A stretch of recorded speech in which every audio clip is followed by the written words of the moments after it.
welcome back to another English video. Today we're going to read the story Caterpillar Butterfly to see if we can recap what we already know about the butterfly life cycle. So listen very carefully because I'm going to test you on what you can remember about each stage of the life cycle when we finish reading our story. Okay? My father and my grandfather both liked gardening very much. But my grandfather used to grow stinging nettles. My father didn't. He said they were weeds and rooted them out. Why don't you get rid of your nettles? I asked my grandfather. Stinging nettles grow butterflies, he said. Go and look. And I went and looked, and I couldn't see any butterflies though. My grandfather turned one of the nettle leaves over to show me the bumps on the back of it, but I didn't know what they were. Butterfly eggs, said my grandfather. What sort of butterflies? My grandfather peered closely at the bumps. They haven't got any specks on, he said, but they could be tortoiseshells or peacocks. They both like nettles. If you keep an eye on them, you'll see when the caterpillars hatch out. Won't they crawl away? I asked. My grandfather straightened up and looked down at me. He said, you just keep on watching. So I did. Nothing happened at all for 2 days. It rained very hard on the second day, but the eggs were quite safe. The next day there were lots and lots of little tiny caterpillars crawling on the nettle leaves. The eggs were papery and empty. I squashed some with my fingernail. My grandfather came over to see what I was doing. Ah, he said, peacock caterpillars. Don't they eat cabbage? I asked. I'd seen caterpillars on cabbages before. He shook his head. Caterpillars are fussy eaters. If you put a nettle-eating caterpillar on a cabbage, it'll set off to look for nettles, and if it can't find any, it will sit down and die rather than eat cabbage.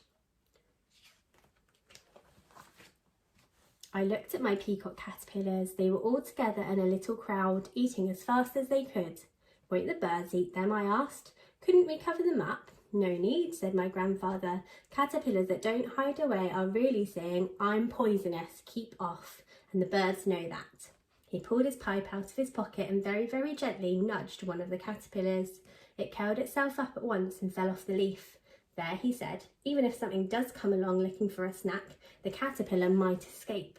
Can I make one curl up?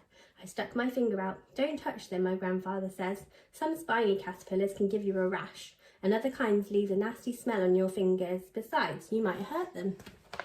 I went on watching the caterpillars. They were getting bigger. By the second Saturday in July, they had eaten nearly all the plant they had hatched out on and were crawling over the other nettles. Some of them were lying completely still though and not eating at all. All of a sudden, one of them gave a little wiggle and his skin split right open. Inside was another brand new caterpillar, and it crawled out of the old skin as if it were crawling out of a sleeping bag. It looked quite fresh and clean, and it seemed to be bigger than before. All the other caterpillars changed skins too. I knew something must be eating my caterpillars because by now there weren't so many of them. I didn't mind that, but I did mind 5 days later when I found that every single one of them had disappeared. Where have they gone? I asked. I was close to tears. Pea sticks, said my grandfather. We marched round the corner of the shed to where the pea sticks were. Sometimes 1 or 2 come here, my grandfather said. Aha, yes, here we are. Sure enough, there was one of the caterpillars hanging head downwards off of a pea stick, and to my amazement, before my very eyes, its skin began to peel off from its head upwards and shriveled away. This time there wasn't another caterpillar ready to come out. Instead, there was something like a little soft brown bag hanging on the pea stick. Didn't have legs or eyes or anything, and it dried up into a little case. My grandfather said that this was just what it was, but the proper name for it was a pupa. Where's the caterpillar gone? I asked. All the bits of caterpillar were inside the case, he said, and they were changing. That's like a cocoon or a chrysalis, isn't it? Just this once I was allowed to bring the stick with the little case into the kitchen. I watched for 10 whole days, and on the 10th day the pupa went very dark. The next morning I was eating my breakfast when my grandfather suddenly said, look! I rushed to see, and the case of the pupa had split. Something was crawling out, but didn't look like a butterfly. It was crumpled and it looked damp, and it wasn't at all a pretty colour. I must have gone wrong, I said, feeling very sad.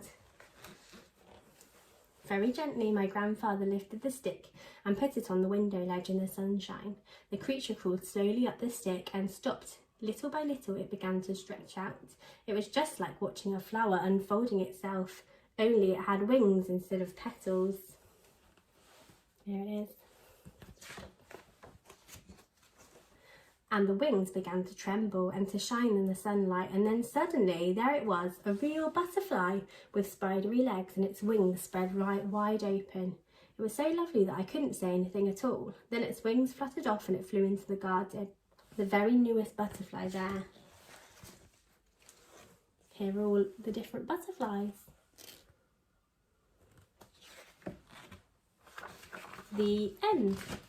Okay, I hope you enjoyed my story. I want you to think back to last week when we learnt about the life cycle of a butterfly, and think back to our story as well. See if you can tell someone in your family, a grown-up, or anybody that you like, see if you can tell them the life cycle of the butterfly. So start with the egg, what happens next, and then what happens all the way until we reach that egg stage again. See if you can remember all the different stages.